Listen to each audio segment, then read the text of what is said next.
ಒಂದಿನ ನಮಸ್ಕಾರ. ನನ್ನ ಹೆಸರು ಶಿವಪ್ರೀತ್.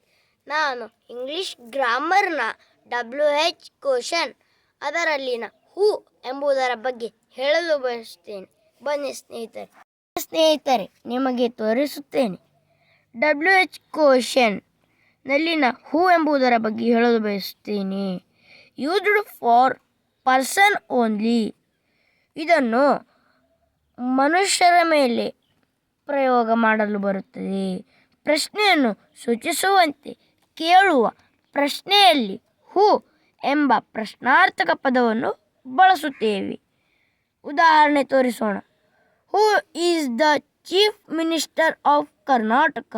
ಕರ್ನಾಟಕದ ಮುಖ್ಯಮಂತ್ರಿ ಯಾರು? Who told you. ನಿನಗೆ ಯಾರು ಹೇಳಿದರು? Who brought this vegetable. Who brought this vegetable.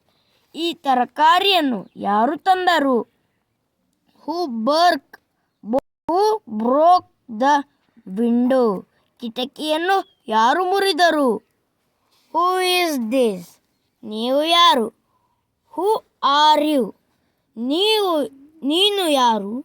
Who is there. ಅಲ್ಲಿ ಯಾರು? ಬನ್ನಿ ಸ್ನೇಹಿತರೆ ನಿಮಗೆ ಮತ್ತಷ್ಟು ಉದಾಹರಣೆಯನ್ನು ತೋರಿಸೋಣ. Who is going. ಯಾರು ಹೋಗುತ್ತಿದ್ದಾರೆ?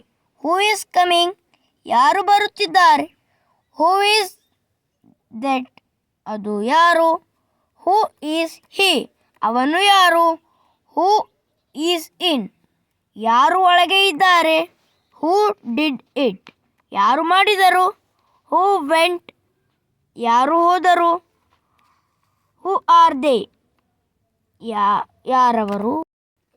ನಾನು ಇಂದು ಇಂಗ್ಲಿಷ್ ಗ್ರಾಮರ್ನ WH ಕ್ವಶನ್ನಲ್ಲಿ ಹೂ ಎಂಬುದರ ಬಗ್ಗೆ ತಿಳಿದಿದ್ದೇವೆ.